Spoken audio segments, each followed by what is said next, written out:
Muy buenas, bienvenidos a Enclave Fórmula 1. Me presento, soy Nahuel Olivieri y en este espacio se va a hablar, evidentemente, de Fórmula 1.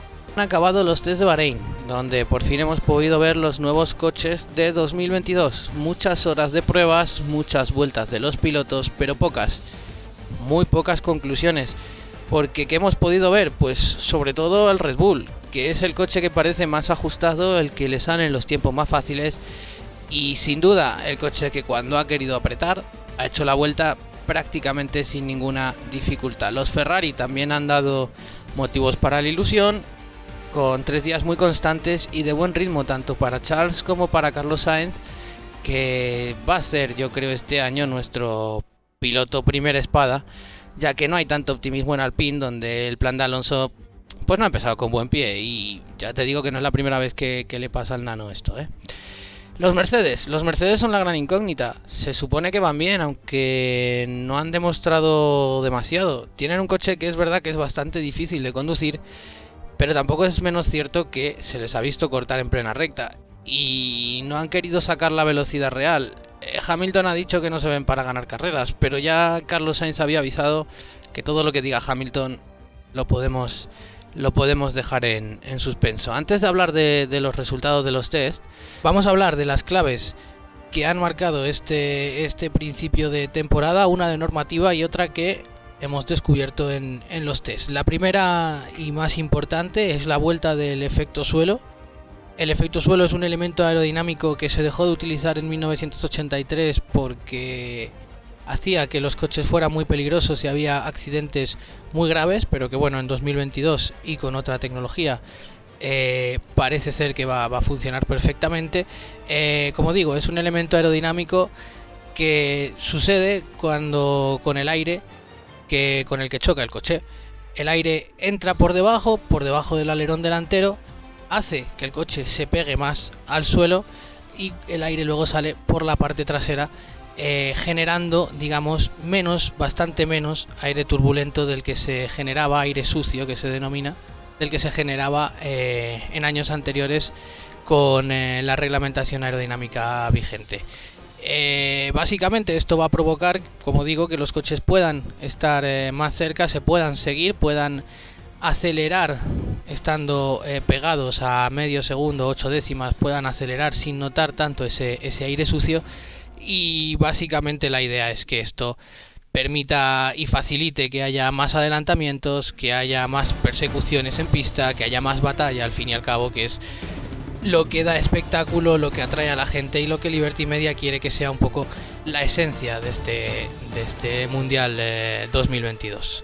Por otro lado, el famoso proposing, ¿no? El cabeceo, el balanceo, este nuevo término que se ha inventado la Fórmula 1 y que hemos podido ver en estos test. Básicamente lo que provoca es que el coche rebote. Parece un balón de baloncesto, va botando al final de la recta, cuanta más velocidad, más rebote. Y yo os digo que la cámara subjetiva da la sensación de que es muy difícil coger las referencias para poder frenar, para poder girar, para poder seguir a un coche cuando la cabeza se te mueve a 320 km por hora para arriba y para abajo. ¿Quiénes han sufrido más este proposing, este cabeceo? Pues sobre todo los Mercedes, sobre todo los Ferrari y sobre todo los McLaren. Son los 3 coches que más lo han sufrido, pero no los únicos. Prácticamente todos lo han sufrido y en estos 3 días de test hemos visto como ha habido coches que han conseguido rebajarlo, no anularlo, pero casi. Y otros coches que prácticamente pues no han conseguido evitarlo. Como digo, el que más se ve es el Ferrari, es el McLaren y es el Mercedes. Son los 3 coches, digamos, donde más hemos visto este proposing, este nuevo término que tanto va a dar que hablar en estos próximos días antes de que arranque el Mundial de Bahrein. Y vamos a ir rápidamente con los resultados y con un breve análisis pues de lo que ha pasado tras estos 3 días de test. Como decía, el mejor coche es el Red Bull. De momento lo que ha mostrado prácticamente es que cuando ellos quieren el tiempo les sale. Han ido los 2 primeros días sobre todo mostrando muy poquito, pero hoy han rodado, digamos, con una velocidad un puntito superior a la de la mayoría de sus rivales. Segundos. Segundo ha sido Ferrari, segundo ha sido Leclerc. A 6 décimas del tiempo de Max Verstappen. 1.31.7 hizo Max, 1.32.4 para Charles Leclerc. Con un Ferrari que, como digo, puede que sea el segundo coche más estable, puede que sea el coche que más fácil haga el conducir después del Red Bull. Se han encontrado muy cómodos, tanto Leclerc como Carlos Sainz, se han mostrado muy optimistas. Vamos a ver luego cómo es la temporada. Como digo, hay muchos equipos que se han guardado muchas cosas. Tercero, el Alpine de Fernando Alonso, 1.32.6. No creo que sea su posición real, pero hizo un buen último stint con neumático blando, sacó el tiempo, ha hecho 122 vueltas, uno de los pilotos que más vueltas ha hecho hoy, y sin duda probando, preparando lo que va a ser este arranque de temporada y este arranque de plan que, como decía al principio, no ha empezado, digamos, de la mejor manera. Es verdad que los dos primeros tests fueron bastante peores. Este tercer día para Alpine ha sido bastante más satisfactorio, más productivo. Cuarto, el Mercedes, 1.32.7. George Russell. Hamilton la mañana la ha hecho prácticamente todo el tiempo rodando a 3, 4, 5 segundos de la cabeza, haciendo pruebas de diferente tipo, y el que sí que ha intentado sacar un poco más de velocidad ha sido George Russell. Pero con un pero.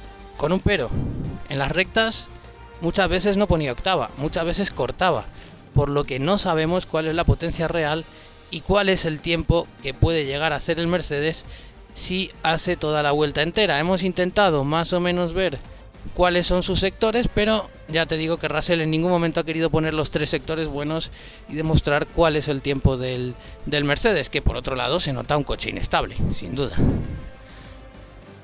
Para ir terminando, vamos a hablar un poco de los demás rápidamente. Lando Norris, el McLaren, yo creo que es el coche que más cerca está de estos 3 primeros, incluso más que el Alpine. Y bueno, Daniel Ricciardo no ha podido estar por COVID, así que veremos cómo está la semana que viene Ricciardo sin haber podido hacer pruebas. El que sí ha hecho pruebas y además ha sido el que más ha hecho, sin lugar a dudas, porque no ha tenido compañero, ha sido Lando Norris, que se ha clavado las 8 horas de cada día, 24 horas en 3 días, y que yo creo que va a tener que pasar por el fisio sí o sí, a hacer un poco una reconstrucción antes de que empiece la temporada, porque te digo, McLaren ha sido uno de los coches que más ha botado, que más propósito ha tenido y que más ha sufrido en ese sentido. Así que veremos cómo llega físicamente Lando y cómo llega físicamente Ricciardo, que no sé si al final podrá estar porque tiene COVID. En caso de que Ricciardo no estuviera, se ha confirmado que Oscar Piastri correría con McLaren esa primera carrera de la temporada, el ex campeón de F2. Y bueno, poco más que añadir. Los Haas van a sufrir muchísimo, los Williams van a sufrir muchísimo, los Alfa Romeo van a sufrir muchísimo. Yo creo que hay básicamente 3 escalones bastante separados, que son Red Bull, Ferrari, McLaren y Mercedes. Alpine, Alfa Romeo, Aston Martin por otro lado, y Williams, Haas, yo creo que son los peores coches. Bueno, pues hasta aquí el primer podcast de la temporada. Nos veremos, bueno, más bien nos escucharemos, que por eso esto es un podcast, antes de que empiece el Gran Premio, seguramente el jueves, antes, ya te digo, de que empiecen los libres, de que empiece la clasificación, de que empiece el fuego real.